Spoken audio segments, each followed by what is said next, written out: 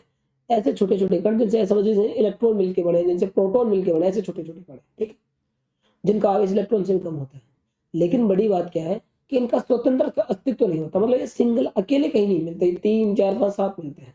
तो ऐसा हो सकता है आपसे पूछ ले कि क्वार्क कणों का आवेश इलेक्ट्रॉन के आवेश से कम होता है, फिर भी आवेश का क्वांटा इलेक्ट्रॉन ही होता है, क्योंकि क्वार्क कणों का स्वतंत्र अस्तित्व नहीं होता है। ठीक है, ये भी ध्यान रखिए कि आपसे पूछे भाई क्यों, बताइए क्वार्क कणों का आवेश इलेक्ट्रॉन से कम है, फिर भी आवेश का क्वांटा इलेक्ट्रॉन ही है, क्यों? या फिर बताइए इलेक्ट्रॉन का फिर आपसे पूछ ले कि बताइए आवेश का क्वांटा क्या होता है, आपको लिखना इलेक्ट्रॉन ही होगा, क्योंकि क्वार्क कणों का आवेश भले ही इलेक्ट्रॉन से कम होता है, लेकिन ये साथ साथ नहीं रहते, मतलब अकेला नहीं रहते, क्वार्क कण अकेले नहीं मिलते, साथ मिलते। जैसे सपोज समझिए एक क्वार्क कण का आवेश इलेक्ट्रॉन के तीसरे हिस्से के बराबर है, E/3, सपोज दैट, मान लीजिए E/3 है। तो अब क्या है, अभी कभी अकेला क्वार्क नहीं मिलता, कम से कम कितने क्वार्क कण साथ मिलेंगे हमको? 3 क्वार्क कण, और इसको सोल्व करेंगे तीनों तो वापस वापस कितना आवेश आ जाएगा? E। तो क्वार्क कणों का स्वतंत्र अस्तित्व नहीं होता, इसलिए आवेश का क्वांटा हमेशा E ही रहता है, और E का मतलब कितना है? 1.6 × 10⁻⁻19 कूलम। ठीक है, याद रखेंगे अच्छी तरीके से, ये बड़ा इंटरेस्टिंग क्वेश्चन है। एक और आपकी बुक में आपको क्वेश्चन लिखा हुआ मिलेगा कि जब हम वृहद पैमाने पर या स्थूल पैमाने पर, मतलब बड़ी बात करें, मतलब बड़े लेवल पर, जब स्थूल पैमाने पर हम बात करते हैं तो हम आवेश का वितरण सतत मानते हैं, क्यों? ठीक है, मतलब विविध का समझ, मैंने क्या कहा, ये करिए कोई तार है तो इस पे आवेश ऐसा होगा एक्चुअल में कि ये टुकड़ों में चलता है, कोई कहीं यहाँ कोई यहाँ, इस तरीके से, ये लगातार नहीं है। ठीक है, लेकिन फिर भी वृहद पैमाने पर, स्थूल पैमाने पर, बड़े पैमाने पर जब हम बात करते हैं तो आवेश का वितरण हम सतत मानते हैं, लगातार। क्यों? क्योंकि देखिए अगर बड़े पैमाने पर होगा तो आवेश बहुत ज्यादा होगा, आवेश बहुत ज्यादा होगा तो पास पास होगा, और बहुत ज्यादा पास पास होगा तो हम इसको क्या मान सकते हैं? तो यही हमारा जवाब है कि बड़े पैमाने पर आवेश का वितरण सतत माना जाता है, क्योंकि आवेश एक दूसरे के बहुत निकट होते हैं, इसलिए आवेश का वितरण हम सतत मान सकते हैं। ठीक, यहाँ तक मेरे हिसाब से आपको आवेश की कहानी समझ में आई होगी। अगला छोटा सा काम है पदार्थों का वर्गीकरण। मैं जल्दी जल्दी बोलूंगा, इस पर ज्यादा नहीं करेंगे क्योंकि तीसरे चैप्टर का टॉपिक है, यहाँ इसके बारे में कोई खास क्वेश्चन नहीं है। पदार्थ का वर्गीकरण कहते हैं चालक होते हैं वे पदार्थ जो आवेशों का, वे पदार्थ जिनमें आवेशों का प्रवाह आसानी से हो जाता है। अगर ज्यादा समझे तो आपको ये लिखना चाहिए आसानी से हो जाता है। ठीक है, इनमें मुक्त इलेक्ट्रॉन या ढीले बंद इलेक्ट्रॉन होते हैं। उदाहरण है धातु, मानव शरीर, लवणीय जल, एटीसी। कुछ चालक वे पदार्थ जिनमें आवेश का प्रवाह आसानी से नहीं होता, मतलब आसानी से नहीं होता, मगर बहुत सारी बाहर से बहुत सारा तापमान लगाए, बहुत सारा विद्युत क्षेत्र लगाए तो क्या पता हर कुछ चालक चालक बन जाएगा, लेकिन इजी वे में आप नहीं कर पाएंगे। तो हमें कुछ चालक की परिभाषा ये लिखनी है कि वे पदार्थ जिनमें आवेश का प्रवाह आसानी से नहीं होता है उनको अपन क्या बोलते हैं? कुचालक। और इनका रीजन क्या है? क्योंकि इनमें मुक्त इलेक्ट्रॉन नहीं होते हैं। रबर, प्लास्टिक, शुद्ध या आसुत जल। अर्धचालक, अर्धचालक वे पदार्थ होते हैं जिनमें निम्न ताप पर तो कुचालक की तरह व्यवहार करते हैं तथा तापमान बढ़ाने पर इनमें इलेक्ट्रॉन व होल मुक्त होते हैं और जिनसे किसकी तरह व्यवहार करने लग जाते हैं? चालकों की तरह। ठीक है, आवेश प्रवाह होने लग जाता है इनमें। उदाहरण है सिलिकॉन, जर्मेनियम, ये नए चालक है। 14 चैप्टर आपने खूब डिटेल से पढ़ लिए अब तक तो। आवेशन के प्रकार, आवेशन के प्रकार का मतलब आवेश वस्तुओं को आवेशित करने के तरीके, वस्तुओं को आवेशित करने के तरीके कितने तरीके। पहला सिंपल तरीका रगड़ कर, जब भी हम दो वस्तुओं को रगड़ते हैं तो रगड़ने पर इलेक्ट्रॉनों का आदान प्रदान होता है। एक जैसे मान लीजिए मेरे पास समझ लीजिए कोई वस्तु है ए और ये कोई वस्तु है बी, और जब हम इन दोनों को पकड़ कर रगड़ेंगे तो इलेक्ट्रॉन मान लीजिए क्या तो ए से बी में आएंगे, बी से मान लीजिए इलेक्ट्रॉन ए से बी में चले गए और 3 इलेक्ट्रॉन ए से बी में आ गए, तो बी के पास इलेक्ट्रॉन ज्यादा हो गए तो बी के पास कैसा चार्ज आ जाएगा, नेगेटिव। इससे 3 गए तो कितना आ जाएगा, पॉजिटिव। जब भी दो वस्तुओं को रगड़ते हैं तो एक पर पॉजिटिव आता है और एक पर जितना पॉजिटिव आता है दूसरे पर उतना ही क्या आता है, नेगेटिव आता है। ठीक है, जब दो वस्तुओं का आपस में रगड़ा जाता है इलेक्ट्रॉनों का आदान प्रदान होता है, जिससे एक वस्तु पर जितना धनावेश आता है दूसरे पर उतना ही ऋणावेश आता है। खास बात क्या इस विधि की, इस विधि से कुचालकों को आवेशित कर सकता है। जैसे मान लीजिए प्लास्टिक का पेन है तो पेन को आप इसी विधि से आवेशित कर सकते हैं। आप रगड़ेंगे पेन को अपनी शर्ट से या बॉल से, उसके ऊपर आवेश आ जाएगा। इस विधि से कुचालकों को आवेशित कर सकते हैं। अगला स्पर्श या संपर्क द्वारा, यानी टच करवा कर। जैसे मान लीजिए हमारे पास ये कोई वस्तु है, सॉरी थोड़ी बड़ी बन गई, छोटी बनाते हैं ना। मान लीजिए हमारे पास ये कोई तार है और इसके ऊपर से प्लस आवेश। बस एक बात क्या है, ये प्लस आवेश अगर इसके ऊपर इस तरीके से कैसे भी आए बाहर से रगड़ कर हमने कैसे दिए, इन प्लस आवेशों के बीच में जबरदस्त प्रतिकर्षण बल है। इस एक आवेश को ये सारे मिलकर प्रतिकर्षित कर रहे हैं, ये इन सबको कर रहा है, सबके अंदर प्रतिकर्षण है, लेकिन ये बाहर नहीं जा पाए। जैसे मान लीजिए ये दूर नहीं जा पाए क्योंकि यहाँ क्या है, वायु है या कोई निर्वात है, तो यहाँ आवेश चल नहीं सकता। ठीक है, लेकिन इनके अंदर प्रतिकर्षण बल जबरदस्त हो रहा है। अब ये मान लीजिए कोई छड़ थी, चालक छड़ थी लेकिन निरावेशित थी, मतलब इसके ऊपर आवेश नहीं था। आपने इसको इससे टच करवा दिया, जैसे टच करवा दोगे तो ये आवेश जिसके पास अभी तक चलने के लिए रास्ता है, जिसके पास चलने के लिए रास्ता मिलेगा, सब इसके ऊपर प्रतिकर्षण बल लगाएंगे और ये चलकर यहाँ आ जाएगा। ऐसे अगला ऐसा, अगला ऐसा, अगला, और फिर जो क्या सिचुएशन क्या होगी, कुछ इस पर रह जाएगा और कुछ इस पर रह जाएगा। जिसका आकार जितना बड़ा होगा उसके ऊपर आवेश उतना ही ज्यादा आएगा। तो इस तरीके से आवेश आ जाएंगे। तो जब किसी आवेशित चालक को किसी दूसरे अनावेशित चालक से, अनावेशित से ही कर सकते हैं, मतलब चालक को ही कर सकते हैं इस विधि से, अनावेशित चालक को स्पर्श करवाया जाता है तो आवेश दोनों पर फैल जाता है। ठीक है, यदि दोनों चालकों के आकार वाकर समान हो दोनों पर आवेश बराबर आएगा। ये भी ध्यान देने की बात, अगर दोनों का बराबर बराबर आकार है, एक जैसी आकृति है, तो जैसे मान लीजिए ये कोई था, इसके ऊपर ये कोई गोला था, इसके ऊपर आवेश क्यों था, इसको किसी दूसरे गोले से टच करवा दिया तो दोनों पे बराबर बराबर है। क्यों का आधा, क्यों बटा 2 यहाँ और क्यों बटा 2 यहाँ। अगली विधि है प्रेरण विधि। इस विधि में खास बात क्या है कि किसी वस्तु को स्पर्श के बिना, मतलब टच के बिना, बिना हाथ लगाए, बिना छुए जो आवेशित करते हैं, इस प्रक्रिया को बोलते हैं आवेशन द्वारा, प्रेरण द्वारा आवेशन। तो किसी वस्तु को स्पर्श के बिना आवेशित करने की प्रक्रिया प्रेरण द्वारा आवेशन होती है। इसे निम्न प्रकार समझा जा सकता है, इसका एक एग्जाम्पल हम लोग इसको देख समझा रहे हैं। एक चालक गोले को कुचालक स्टैंड पर रखा जाता है। जैसे मान लीजिए ये कुचालक, ये आप पहले देख लीजिए फिर बाद में लिख लीजिए। ये एक चालक गोला है, इसको किसी कुचालक स्टैंड पर रखते हैं। कुचालक स्टैंड पे इसलिए रख रहे हैं कि हम इसको आवेशित करने वाले हैं। चालक पे रख देंगे तो फिर आवेश नीचे जाएगा। तो ये जो स्टैंड है, ये जो स्टैंड है, ये कुचालक है। ठीक है, अब क्या करते हैं हम लोग, इसके पास कोई आवेशित छड़ लेके आते हैं, कोई आवेशित छड़। जैसे मान लीजिए इसके पास प्लस आवेश था, टच नहीं करवा रहे, सिर्फ पास लेके आ रहे हैं, टच नहीं करवा रहे ना, टच नहीं करवा रहे हैं, टच मत करवा देना, लेके आएंगे। तो ये प्लस आवेश क्या करेगी, ये जो कुचालक, ये जो चालक गोला है, चालक गोला मतलब कोई धातु है, तो धातु में मुक्त इलेक्ट्रॉन होते हैं, तो मुक्त इलेक्ट्रॉन माइनस से आकर्षित होंगे और एक तरफ कैसे आवेश आ जाएंगे, सारे इलेक्ट्रॉन इसकी तरफ भागेंगे और ऋण आवेश एक तरफ आ जाएगा। और इलेक्ट्रॉन चलेंगे तो यहाँ कैसा आवेश आ जाएगा, धन आवेश आ जाएगा। तो गोले में एक तरफ माइनस और एक तरफ क्या जाएगा, प्लस। अब हम क्या लेंगे, तार लेंगे और एक तार लेके इस गोले को भू संपर्कित, मतलब जमीन से टच करवा देंगे। जैसे जमीन से टच करवा देंगे तो ये धन आवेश जमीन से क्या हो जाएगा, निरस्त। एक्चुअल में होगा क्या कि जमीन से इलेक्ट्रॉन निकल कर आएंगे, इलेक्ट्रॉन क्या होंगे, निकल कर आएंगे और इलेक्ट्रॉन इसको प्लस प्लस जो है सबको पूरा जीरो कर देंगे, न्यूट्रल कर देंगे। ठीक है, अगले स्टेप में हम क्या करते, ये कोई सोच रहा है ऋणावेश क्यों नहीं गया जमीन में, ऋणावेश कैंसिल क्यों नहीं हुआ, ऋणावेश भी चला जाता या हो जाता, ये ऋणावेश तो खुद चला जाता, लेकिन ये प्लस और माइनस के बीच में क्या है, आकर्षण, इसलिए ऋणावेश नहीं आ पाया। अगले स्टेप हम क्या करेंगे, इस तार को हटा देंगे यहाँ से, ध्यान रखना पहले तार को उठाना है और फिर इसको हटा देंगे छड़ को। तो जैसे तार और छड़ को हटा देंगे तो ये जो ऋणावेश इसके अंदर था ये पूरे में क्या होगा, समान रूप से फैल जाएगा, ये पूरे में समान रूप से फैल जाएगा। इस तरह से चालक को आविष्ट कर सकते हैं। लिखा है मैंने, बड़ा आसान सा ही काम है, कोई मुश्किल नहीं है। एक चालक गोले को कुचालक स्टैंड पर रखा जाता है। चालक गोले के समीप धनावेश छड़ लाने पर ऋण आवेश छड़ के एक और धन आवेश दूसरी ओर इकट्ठा हो जाता है ना, जैसा कि इस चित्र में आपको दिख रहा हूं, मैंने जो दिखाया था। ये भी थोड़ा आधा अधूरा सा बना हुआ है। फिर अगले स्टेप में क्या है कि हमने चालक गोले को भूसंपर्कित किया। भूसंपर्कित करने पर क्या होगा, धनावेश पृथ्वी से क्या हो जाएगा, उदासीन हो जाएगा। फिर पहले भूसंपर्कित तार को हटा देंगे, फिर किसको हटा देंगे, चालक गोले को हटा, भूसंपर्कित तार को हटा देंगे और फिर उसको छड़ को हटा देंगे। तो इससे जो ऋण आवेश होगा समान रूप से वितरित हो जाएगा, जैसा मैंने भी डायग्राम बनाया था, वैसे भी आसानी है। अगला देखते हैं विद्युतदर्शी। विद्युतदर्शी देखो क्या है, वह उपकरण है जिसकी सहायता से आवेश का संसूचन मतलब नापना। वह उपकरण है जिसकी सहायता से हम आवेश को नापते हैं। तो वह उपकरण जिसकी सहायता से आवेश का संसूचन किया जाता है, आवेश को मापा जाता है, विद्युतदर्शी कहलाता है।